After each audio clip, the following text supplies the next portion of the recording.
anonymous, because there were a variety of recordings on cylinders, at the very end of the 1800s and the beginning of the 1900s, and we just don't know who ended up writing it. So it's really popular because it's a fairly simple piece. It's a lot of classical guitarists' first piece they learn on classical guitar, especially if they're coming from maybe playing electric guitar or some other instrument, because it has a lot of familiar things, albeit it does have bar chords, which for someone who's never played any guitar would be way too difficult. But this was my first piece on classical guitar after coming from years of playing electric and steel string guitar. And it's a really nice introduction into the instrument. It's got two sections. It's got a minor section and a major section. And we're going to start off with this minor section, of course, the beginning of the piece, measure 1. But first, let me play for you that section so you have an idea of how it sounds.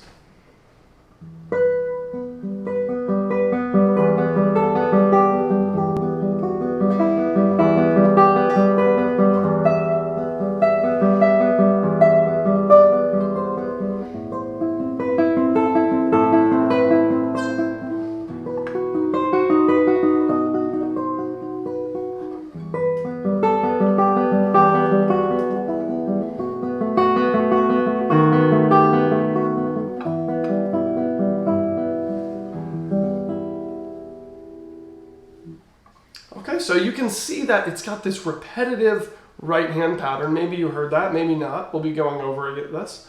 And a fairly simple melody. So let's go ahead and get started with that. First, this right hand pattern that's repeated. We're going to be starting with our thumb and our ring finger on the 6th string and on the 1st string here. Now, if you notice when you look at the sheet music or the tabs, you've got one bass note in general until the end of this section. You've got one bass note at the beginning of every single measure. So while we're learning to do things like playing independently in our right hand and our left, it's fairly easy to remember right on that downbeat to play a low E or whatever notes come later. It's a low A later, or maybe the 7th fret, but it's always on beat 1. So that makes it a little bit simple to remember at least. So, like I said, beat 1, and as you can see here in the tab and sheet music, we have the 2 E's playing together. Then we're going to follow that by M and I, okay? And so, if you haven't caught the other weeks of this course, or my course on jamplay.com, or have any experience with classical guitar, you may not know the names that we have for each of our fingers. That's P, I, M, and A, all coming from Latin or Italian origins. So P is our thumb and A is our ring finger here. We're starting with P and A. So 6th string, 1st string. Then we're going to have the 2nd string and 3rd string plucked here with middle and then index. So you can try this together, this first measure, just the right hand alone. No 7th fret here, just.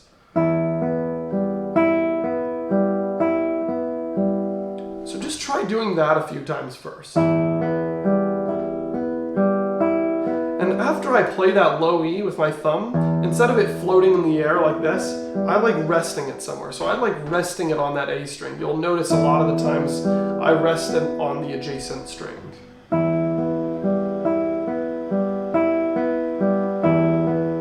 Right? And so I just went through beat 1 of measure 2. Let's go ahead and start that again from the beginning, but this time with left hand added in.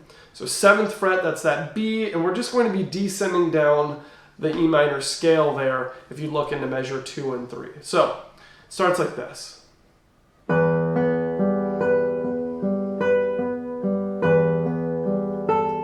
fret, 3rd fret, then we're playing that low E again. So you heard that on the 1st beat of the 1st measure, 1st beat of the 2nd measure, and the 1st beat of the 3rd. Now what you notice here is that there's open notes in between every single one of these melody notes. So there's these 2 open notes in triplets, right? So it's beat 1, like triple it, triple it, triple it. But if we make these open strings too loud, which it's really easy to do because the open strings on the guitar are extremely resonant, then we take away from the melody if they're too loud. So I'll give you an example of that. Instead of the melody being this, If you play the accompaniment notes, those open strings, too loud, it ends up sounding like this.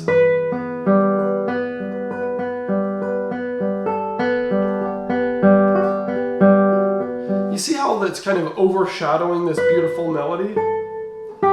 So what we're going to do is we're going to practice bringing out this melody, so really pressing in towards the sound hole with our A finger, our ring finger, and consciously getting in the habit of playing these accompaniment notes quieter, okay? And we don't do that at full speed. We don't do this and say, oh, how can I make it quieter? We do it really, really slow, so like this. And set a goal of making that B and G so quiet that it almost sounds like you don't hear yourself playing the note. So like this.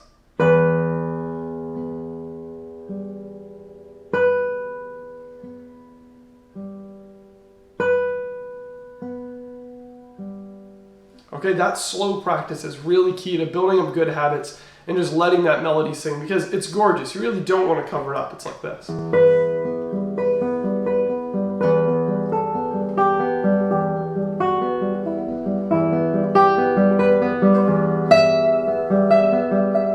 So say we're really trying to bring out that melody. So you can practice that together with that low E and this B.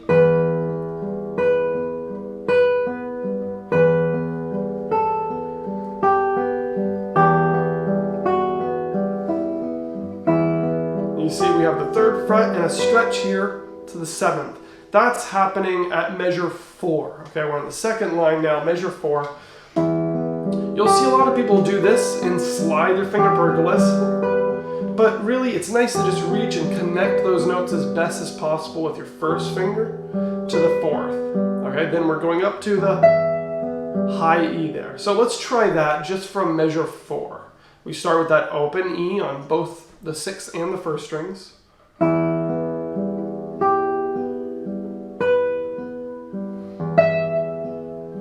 Right? Let's do that one more time. Try stretching your pinky to where it's almost right above the spot where you're going to press down on that 7th fret. Instead of doing this and jumping in the last second, making it really hard to be accurate and smooth here. So, stretching. Now, what you'll hear a lot of times, as I just did there, is a crescendo, getting louder up to that 12th fret, that high E, because it's the highest note of that phrase. So when we do this, starting at a fairly high point, we sink lower in the melody. A lot of times it's a nice natural spot to get quieter, but then we're on this open E, the lowest note of the melody in this situation. Then we have leaps all the way up to a really high note. So what I try to do there is play quietly, louder, louder, loudest. Now, one thing to give a try to, if you've already got a little bit of balance going on where you're playing these accompaniment notes quiet enough, is to try doing a different type of stroke on this 1st string to bring the melody out. And that type of stroke is called a rest stroke. We've covered in some of our other lessons, but to just briefly touch the surface of it here, a rest stroke is when you're not just plucking the string and only involving that string, but when you're resting your finger on the next string after plucking the one before it. And it results in a little bit different of a sound, and it's a little bit easier to control the volume of, especially when playing loud. So sometimes we use it in situations like this, where we really want a lot of volume on that note. So maybe I'll do free here, and then I'll use rest stroke on that highest note. And right after I do a rest stroke on that 1st string, I bring it off of the string so that our middle finger can pluck the open string right after it. Okay? So let's see if that makes sense. You see me doing free strokes here where I'm not touching the string below it with my ring finger, but then you see how I pull through the string there?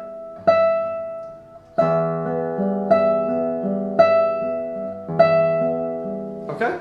So that's something you can try. You can also try playing the entire piece like that. So like this.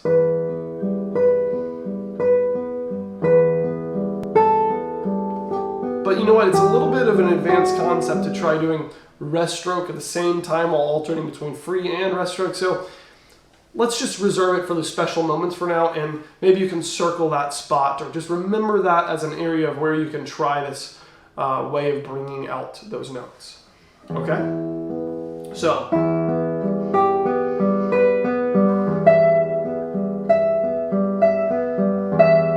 now we're going to travel down here. There's a few ways to do this fingering wise, and I'll mention where we're at here. I'm looking for the 12th fret. Yeah, okay, we're at measure 6. We have the measure 5, we have just 3 E's. Then we descend here. I would say the easiest way to do this is play 4 here, and then on the 10th fret, that D, use your second finger, and then move to the 4th finger. Now it's weird, maybe you would think this is the best way to do it, 4, 2, 1, but we're about to lay down into our first bar chord, and our 4th finger is going to be responsible for that C in the bar chord. So we have to prepare that a little bit earlier if we're going to be successful in doing that. So I'm going to use 4th finger again, like I said, on this E, then 2nd finger, and then I'm going to shift down to 4 here. So again, 4, 2, 4. Then my 1st finger, you can see it's all ready to just lay down this half bar, right? So we have all sorts of types of bars. We have full bar, we have a 5-string bar, 4-string bar, and then we have a half bar, and then everything in between, you know? So we're only going to be setting our fingers down on these top 3 strings because that's all we need, and we don't want to use extra pressure. We also need this A ringing. We're going to be bringing in the first A in the bass. Okay, so we're at measure 7 now. That's just 4 and then barred 5th fret for those 2 accompaniment notes, the same. Then, so we're doing C, B with our 3rd finger on the 7th fret, and then our 1st finger here on the 5th fret. And then we're just going back up through measure 8 there. Okay, so. But the tough thing is getting into that bar chord, right? We were just going over this. 4, 2, 4. So again, have this 1st finger really nice and close before you do that bar. So you're in this situation, right? So you have this opportunity where you can practice this, which is basically us going from the last beat of measure 6 into the first beat of measure 7. So we have this C, B, G, and then into C, E, C. You can even do this and bring that A and the beat 1 of measure 7 into it. That way when you're doing this, you're actually ready to continue moving. You don't want to pause every time you start a measure. You know, that's another thing you hear a lot of times with people starting this piece. It'll sound like this. Right? And then you'll have this. A big pause every single measure. And you try to avoid that as best as you can by preparing both hands before the note actually happens. Okay? And you do that by practicing slow. You know, there's a lot of talk about, you gotta look ahead of the music, you gotta see what's coming next. That's not just a skill that you have to develop later. It's a skill you have to develop now, and eventually you get faster at it. So you want to practice slow enough so that you have plenty of time to look ahead. It's like if you drive your car or ride a bike slow enough, you can always predict what's in front of you. Whereas if you're going really fast, it's hard to predict what's going to pop out. So we're going to be starting here where we have that bar chord at measure 7. That A back in with our thumb. And like I said, that just travels up here. Back down and back up. Now we've got another bar chord, and this is going to be transitioning to a full bar. One of the hardest transitions in this piece. So let's talk about this for a moment. Now, it's a really unfortunate situation here because we cannot use open strings to help us shift to this spot. So we just have to do this smoothly. When we move from here, we got to practice this to this. Now, the one saving grace we have here is that we have an open A string, which stays ringing, but we have no melody note that we can transition from here because it's C here. So we could try just doing this.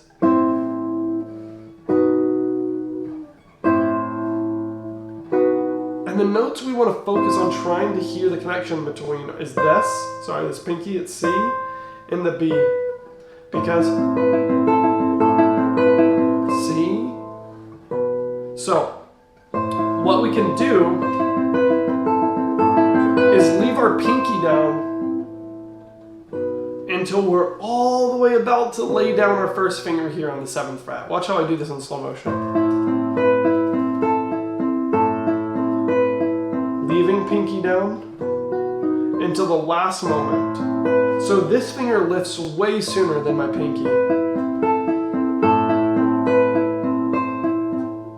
See this? So that's the thing to practice, so that you hear instead of, right? There's a big difference. You'll hear this a lot. Instead of.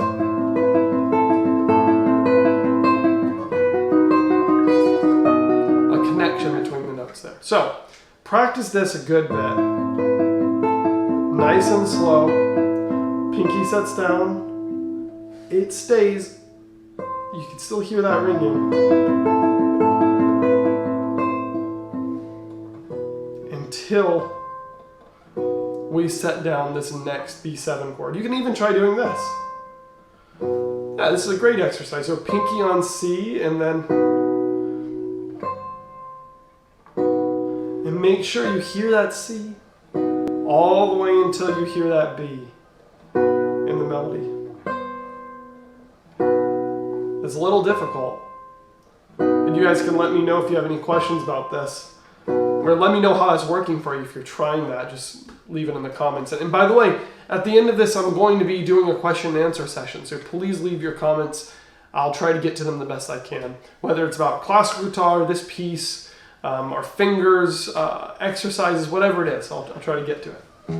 Okay, so we've now practiced, hopefully, this transition. And then now, another little difficult moment, hate to tell you, but we've got this bar chord. Our second finger here is on that D sharp, the 8th fret of the 3rd string. We're going to tuck our 3rd finger back here for that 8th fret on the 1st string for that C. Back to the B, and then we're going to stretch here up to the 11th fret for that D sharp. Okay, so you can make a little exercise out of this after shaking your hand out for a moment. But by doing this, and just getting used to that stretch. Actually, the stretch up is usually not as bad as trying to connect this D sharp back to this C.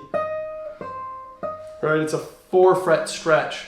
And you know, for the beginner guitar player, classical or whatever, that is not easy. So if you have to do something like this,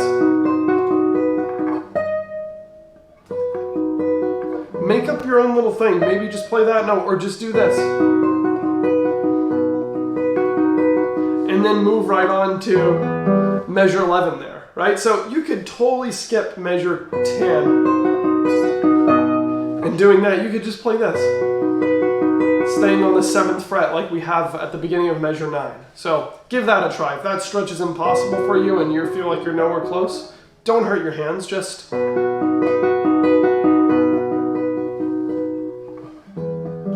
then we're at measure 11. Equally as beautiful, it doesn't matter too much. You can give that a try if that makes it too difficult. But if you are going for the stretch, it really helps to try to stay on the tips of your fingers. That's one piece of advice I have for you to make that a little bit more simple.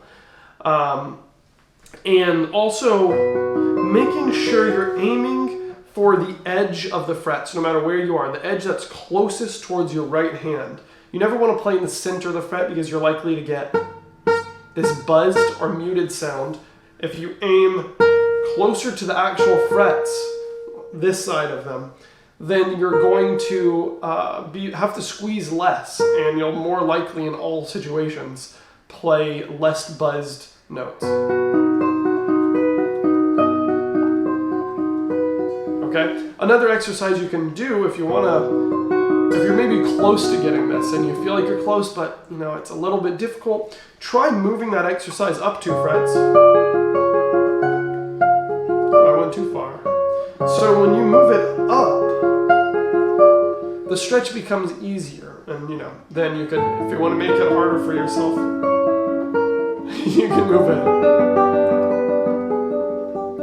And so, say you're in that situation where now, through a little bit of practice, you're getting it pretty consistently, but a lot of times you miss, and it makes you a little sore. You can try making exercises like that, like in your routine every day. Try to just do this a little bit. Do it on various frets and build that muscle to be able to do that in that stretch. Okay, so let's move past that. We're now back at measure 11, where it's a quote of the beginning, right? So is the beginning of the piece. So that's back at the beginning, except this time we're going to be wrapping it up here in this little coda. So it's, okay, that's the end of measure 12. And then we have this moment where we're in a very, very familiar chord shape, right? Where we have our second finger here on the B, our fourth finger up here on F sharp, and then we have open B or A with our third finger, and that D sharp with our index. We're not going to play all those together, but at measure 13, we're going to go ahead and have them all squeezing down so that we're ready to play everything that's thrown at us in the next 2 measures. So again, this shape, and then we have this F sharp B A, F sharp B A, F sharp B A. Then our thumb is going to move up to that 4th string. And not all editions of this piece, and you know, like I said at the beginning, this piece has been there's been so many editions, and it's been attributed to so many composers. It's really unclear what the original melody is, but the way I prefer to do it here is this D sharp up on this 4th string. If that's a little bit tough, feel free to keep it on this B again at measure 14 rather than moving up to that D sharp in the bass, that 1st fret of the 4th string. And then now with our pinky, we're just going to slide that to the 3rd fret and back to the 2nd in measure 14. It's the easiest way to do that. And then now we're going to end this with an E minor chord. Okay, so that we have the same right hand pattern of just doing open E, B, G, right, E minor, except we're going to move our thumb through the rest of the way down to those bass notes of an E minor chord. So we have E, B, G with our pinky here on the 3rd fret of the 6th string, and then just E minor with that open E root position. Not root position, but yeah, the E in the bass. Okay, so now we have a repeat. So obviously we're not going to go through note by note on every single note of the repeat, but it's important to note that if we do a repeat of that entire section, there's no notes that are different, do something different in the music. And you'll hear me mention this every piece that we play where something is repeated. If something's not different in the music, then the story is a bit ineffective, right? If anything we repeat with our voice, the second time we say it, it's going to have a little bit more meaning or maybe a little bit less of intention. But regardless, it means something different. So something you could try is the second time through, starting really fragile and quiet.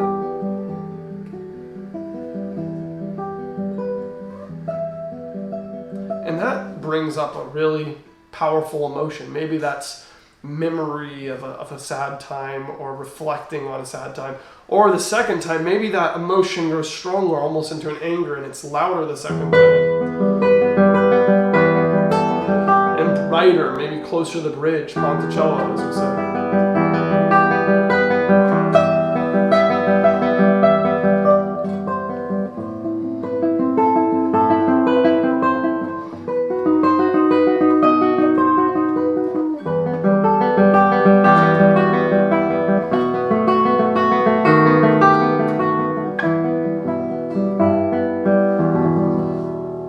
See, there's a lot of different things you can do there, but the cool thing about doing it that second way is if it's more powerful or passionate or angry, whatever you want to associate with it, when that major section comes in, for instance, I'll show you the end of this minor one again, and then the intro into the major section.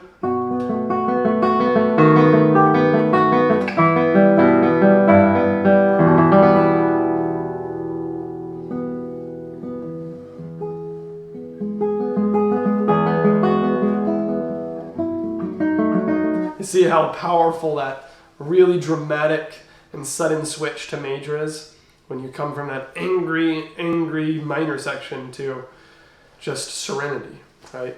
So, now, that being said, let's talk about the major section of this piece. A lot of the things are the same. We have bar chords, we have some stretches, but most importantly, we have that same right hand pattern. So, like I said at the beginning of this, and need to reiterate, it's so important to practice separating melody from accompaniment in this piece. It's really what it's all about. It's like you're the guitarist and the singer, except you're doing it all on the guitar. So you have to practice making that singer be heard. Otherwise, it's like if you had a guitar plugged into a huge stack of amps and then you had someone just whispering in the background. It's ineffective, and when people listen to it, they know there's something more that's supposed to be there, but they're not sure what it is, since all you have is the guitar.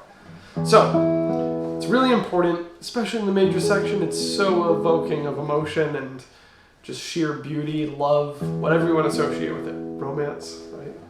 So, we start out with this 4th fret, this G sharp. We're now in E major. It's the parallel major. We're just going to E major when we were in E minor. We have G sharp here, we have open B, and G sharp here on the 1st fret of the 3rd string. And we're going to once again play that with low E, with our thumb. And I pay special attention to bring out the melody and make these other 2 notes barely audible. Can you even hear it? Of course you can, but it's quiet, right? So, now this is unfortunately a really difficult part right in this fragile, beautiful moment. So it's something we have to practice and talk about here. Okay, we have this. Now we have a bar chord, and not only are we changing strings with our thumb, but we're changing strings with our ring finger. And we're playing this E here on the 2nd string, which is so beautiful and vocal, but it's a hard switch because we're going from here to here. So from the outermost strings to 1 off the most outermost strings, the 5th and the 2nd. And we're also dropping right into a bar chord, okay? Which goes like this. Oops. So we're coming from this.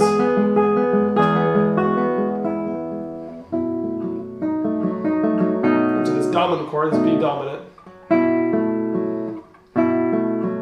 And here we're sliding our pinky from this E, this closed position 5th fret E on the 2nd string, to D sharp on the 4th. 2, 4. So we're going to hit that D natural with our 2nd finger, because it would be a little bit ridiculous to do this.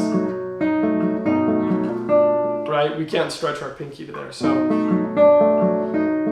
now we're switching to another sort of difficult shift, which is here, up on the 7th fret.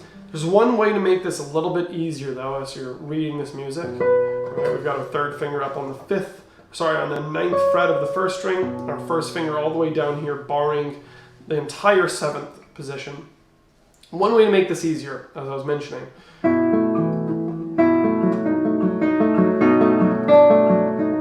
there's almost no fingers in common in this entire bar chord, right? Our pinky is going from the 2nd string to the 1st string. Our 3rd finger is not going to be used at all. Or sorry, well, yeah, it depends depends what you use up here, but the third finger is going from the fourth string up to the first string. And our first finger is borrowing 5 frets here. 5 strings. And it's about to be borrowing 6. So what do we have to go off of here to make it a little bit easier on ourselves? One thing we can do is, even though we're not using our second finger here except for that D, we can prepare our second finger on the third string here, right? We're not going to press that note, but we're just going to touch the string here as we shift, because this second finger is going to be coming up to G sharp on that 8th fret of the 3rd string. So take a look at this.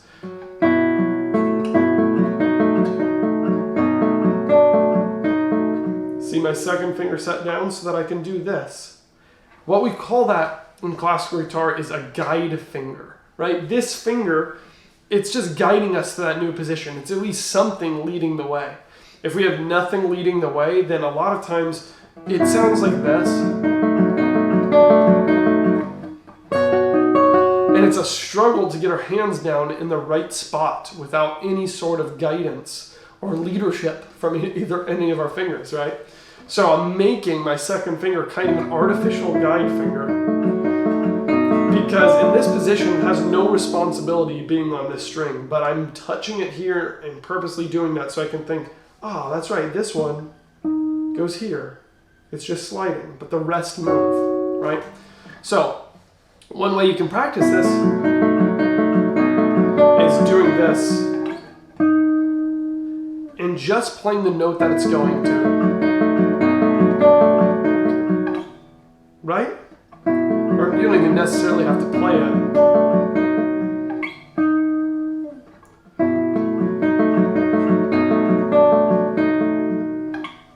Right? And then start to move your fingers in the direction that they need to go, right? Which is your first finger down to the 7th fret, your third finger up to that 9th fret of the 1st string to come down here. So, all together after some practice, again, with our second finger preparing, and eventually you get a little bit smoother.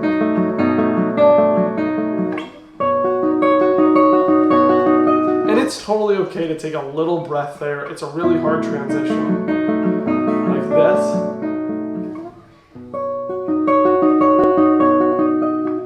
Then it's followed by another stretch here, okay? So up to that D sharp, you might remember that in the first section like this.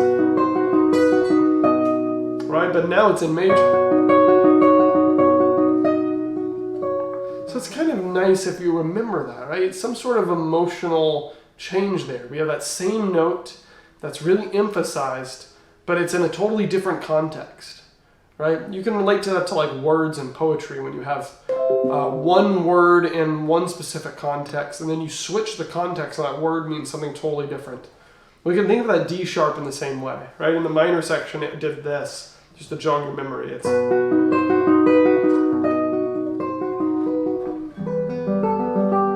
right, in this section, it does this. You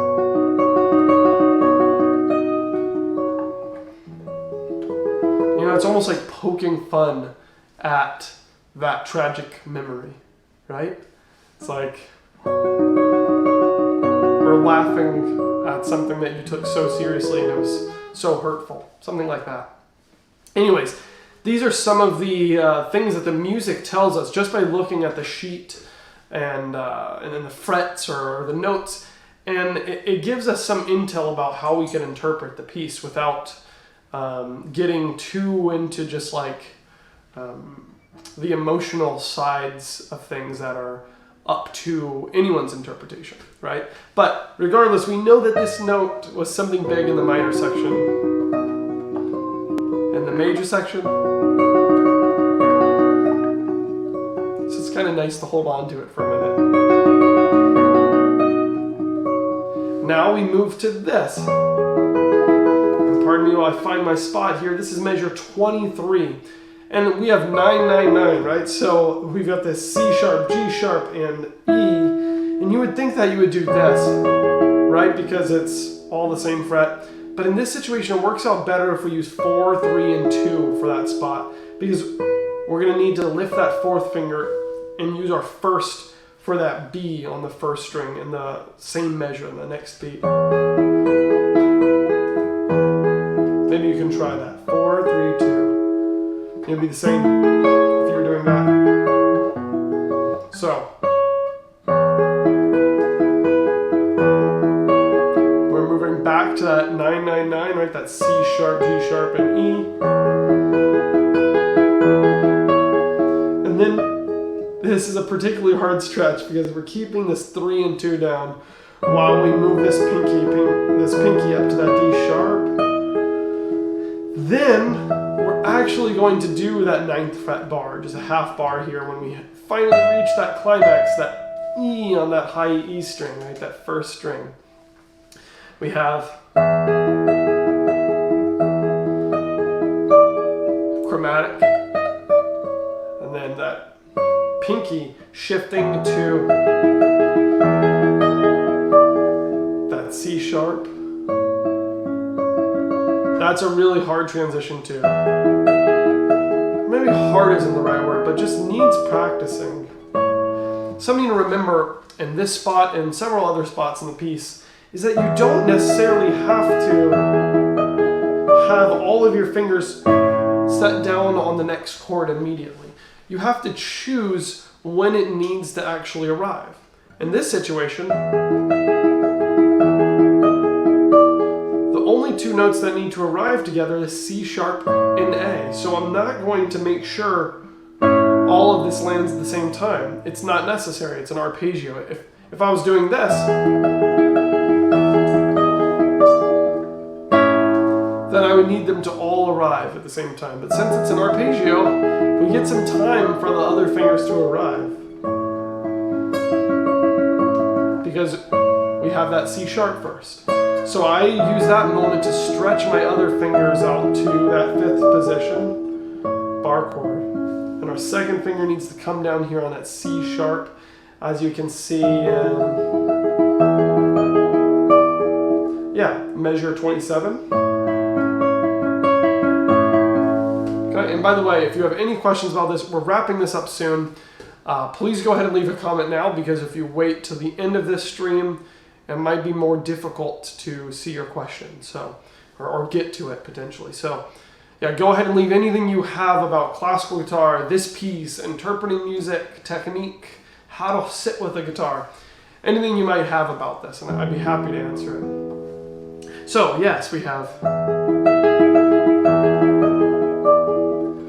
reaching out to that 5th position. Then our third finger playing this B. We could also slide our 4th finger down if that's easier for you. Right, that's right at measure 28, beat 2. So you can try it. I think 4 to 3 is easier to connect the notes rather than, it's a big distance to travel. It's not just 1 fret, it's 2. So now we're going to shift down to the 2nd position here. Now I debated which one to put in the score here, because there's 2 different ways you'll hear this. At measure 29, you'll hear people play this with low E, and you'll hear G sharp, B, G sharp, just like at the beginning of the B section. But what they'll do is they'll play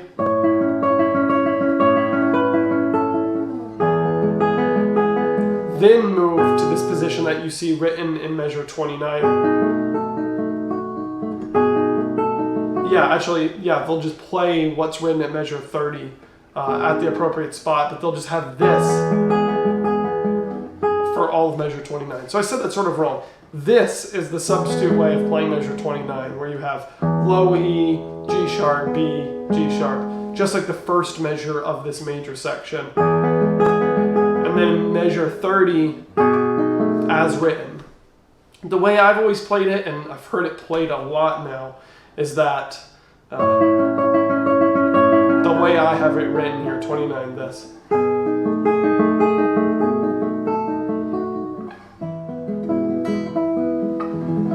So you You can choose either way you'd like, but the way that we're going to move from measure 28 to 29 here,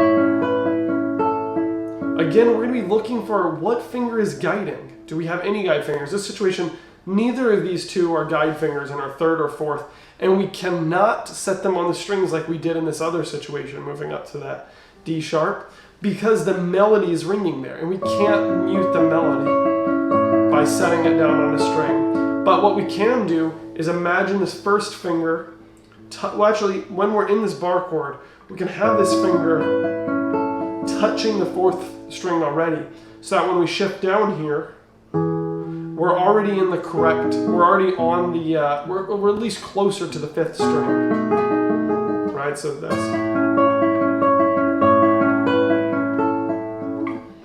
Where we don't have to jump 2 strings more from the third string to the fifth to get to that B at measure 29. Just a little bit of a help. It is still a difficult transition.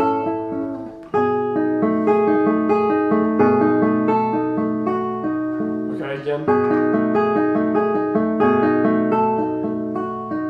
That's just 4, 4, 4, 4, 5, 2, lifting off that pinky for that F sharp, then E. We're just in an E major chord here. Okay, that fourth finger to the G sharp is a little bit hard to reach. But if you can't get that, you can always play it like this. Right, just 2 Bs instead of reaching that G sharp. One of the things you don't want to do in this music, even if it gets hard, is you don't want to sacrifice the music for doing some fancy fingering or huge stretch. If you're just picking up classical guitar or guitar in general, or maybe you just started taking it seriously again, in moments like I mentioned, you can skip notes like that and just do something like this.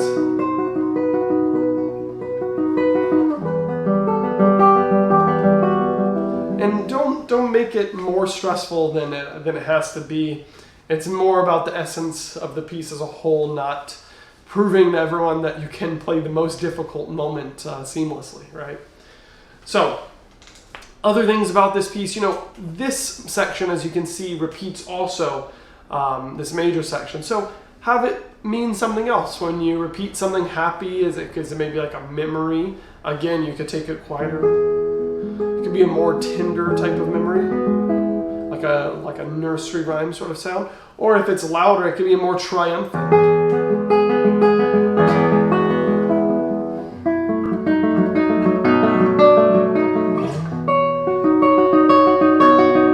Yeah, triumphant or proud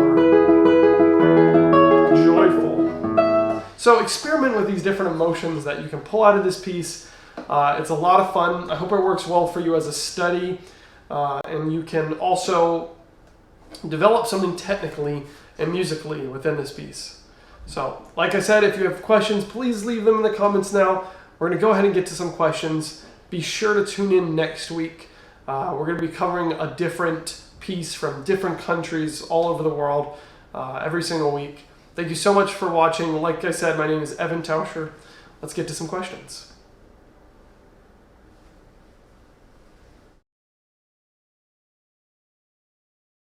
Here. First one. What kind of guitar stand is behind you? This guy over here. This is made by a company called Lore Concepts. I don't know if you can see the whole thing. It's kind of cool. It's this guy based out of Milwaukee or Chicago area. It's LOHR. It's really neat. Apparently, since it has no right angles in the design or no sharp edges, it's really hard to do with the stainless steel, and he built me this stand. I know he has a few models out now, but it's kind of cool. It's really small and pretty lightweight. So let's see. How do you maintain calluses and nails? That was the next question. Great question. Okay, that's 2 separate things. We have calluses on our left hand, right, that we build up eventually from playing guitar. It's kind of one of the unfortunate things about playing any string instrument, that you have to build calluses where, if you play piano or something, you don't have to deal with that. Unfortunately, it's something we deal with guitar, but the good news is, after a few weeks of playing and steady practice, it just develops naturally. So it's important to take little breaks, make sure that you're not putting yourself through pain when you're doing a lot of left hand work. But the calluses will develop. Now, for some people, they build calluses that are really dry and they like affect them when they play, like they get caught on the strings. And if that's happening, lotion makes it a little bit less dry. In dry climates, it's really hard to keep our fingertips, not flaky and dry when we're playing a lot of guitar. So it's something important. You've probably seen some famous pictures of players that made their hands bleed from playing so much. That's some real rock star stuff there, but you shouldn't be squeezing so hard that your fingers are bleeding from playing. So that should never happen. If it is, re-examine how much pressure you're using on the guitar. One of my favorite things is playing these buzz exercises. I did something like this in my jam play course, which you can check out, of course. It goes beyond all of this. It's all sorts of technical work and exercises and etudes to develop both hands. But one of the things I talk about is this buzzing exercise where you really figure out how much pressure you have to use in the left hand. So this is too little pressure, right? Then this is too much because it's making that note go sharp. I'm squeezing so hard, it's tightening the string more. But then somewhere in between is this, where you get this buzzing sound, right?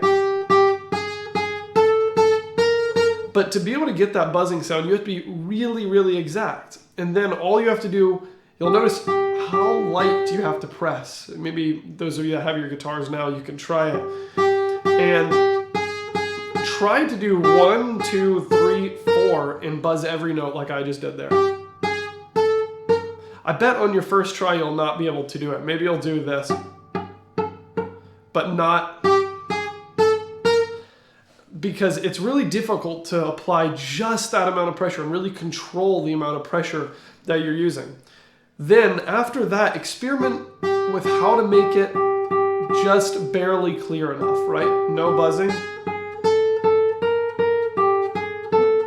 Likely you'll discover that you didn't need as much squeezing as you thought. So real extreme calluses can be formed if you're squeezing way too hard. You really don't need it. In fact, besides my pinky, the rest of my fingers, if you were to feel the fingertips, they're not actually very hard. They're actually pretty soft. But in the beginning, it's really hard to get control of how much you're squeezing. So that's an exercise I would recommend you doing. Let's get to another question here. Okay, so, nails. You asked about nails too. Okay, how do you maintain nails? I always recommend that in the beginning, if you're just starting to use nails and you're playing fingerstyle, acoustic guitar, or classical guitar, that you just first go for a round shape that follows the shape of your natural skin. Now, that's probably not going to be the way that you end up finding the best sound for yourself. You're going to tweak certain nails. Maybe the right side of your nail is longer. A lot of times we do this ramp. Like if you're looking at it like this, or if the string's looking at your nail, you go up a ramp and then you smooth it. But in the beginning, I would just say try following the outline of your finger, keeping it smooth. And the question specifically about maintaining, so you got to make sure there's not any sharp edges on the sides, because that's the type of thing that when you reach into your pocket for your wallet or your phone, that it'll just catch and rip off your nail or make a big crack that makes you have to file it all the way down, and then you have to restart. And there's no expediting the nail growing process beyond like a little bit of boost with something like a biotin, or like lotions that you can buy for your nail tips. There is this lotion that's good for the top of your nail and your nail beds called Barielle, Barielle. And there's all sorts of things that you can buy from like the supermarket or drugstores where you rub it on your nail and it makes it harder and stuff. A lot of those things are more for the beauty side of things, not for the actual strength of your nail. So I try to stay away from those things personally. But there are certain ones that are sold to actually give nutrients to your nail rather than like some outer layer. So yeah, those two advice I have: to just keep those corners not corners, make them rounded. Follow the shape of your natural skin, and to try one of those creams or something. If you have naturally strong nails, you shouldn't have to do that really. Okay, let's see. Is it more nail questions? That's okay. Is it necessary to have nails to play the song? No, definitely not. In fact, you could probably find versions of people playing this song without nails at all. The reason why we use nails is just to get a louder, more clear sound. And I can give you an example because I don't have much of a nail on my pinky here. If I were to start this with no nails, and I'll use the flesh of my thumb rather than the nail, it sounds more like this.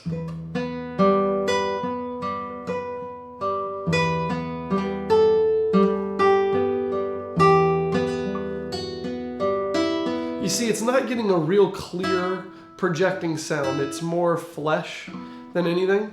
Whereas when you add nail,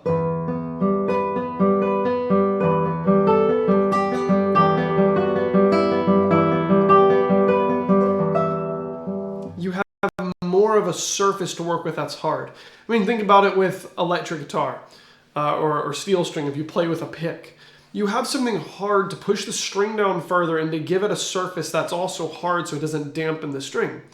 Now, of course, a pick on the classical guitar, we're not trying to use because we're trying to incorporate all of our fingers so that we can play these complex melodies without taking up two of our fingers to use the pick.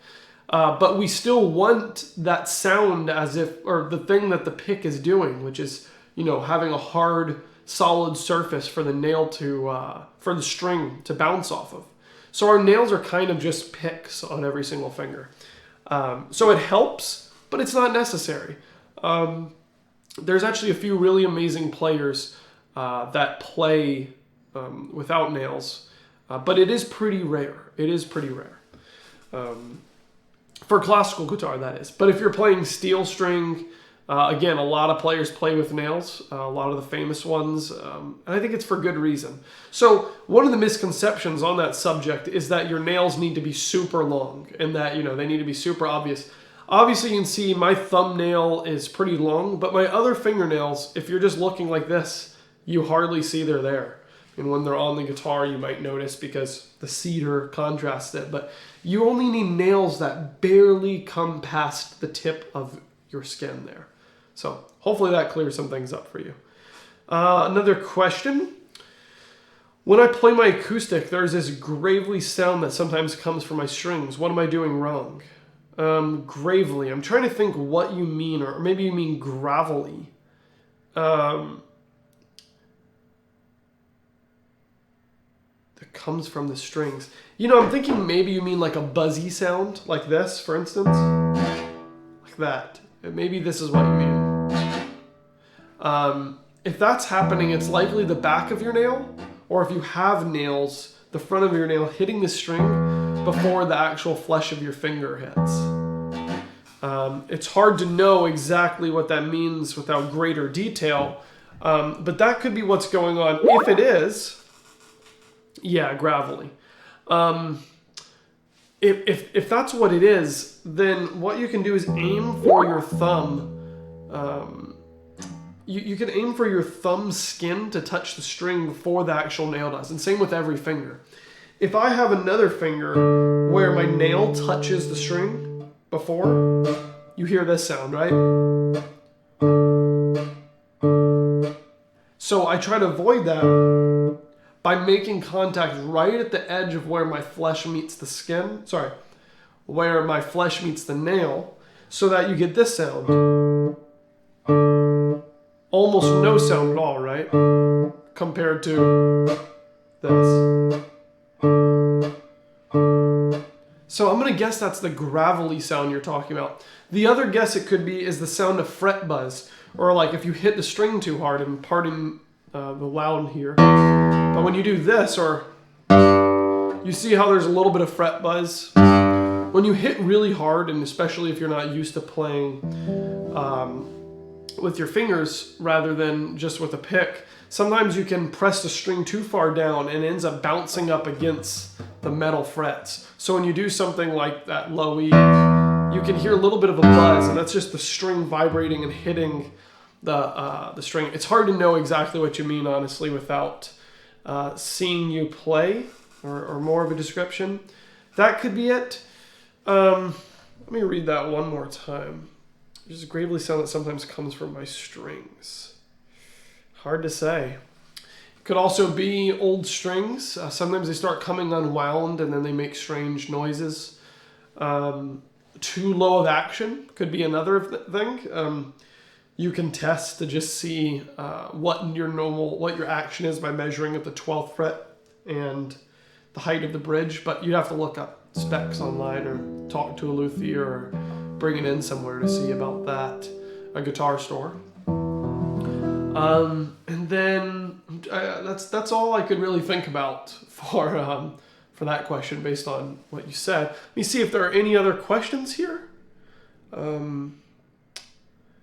Yeah, that looks pretty good. Unless there's anything else, I'll wait to see here. Thank you guys so much for watching. Of course, next week we'll have another piece. It's going to be a lot of fun.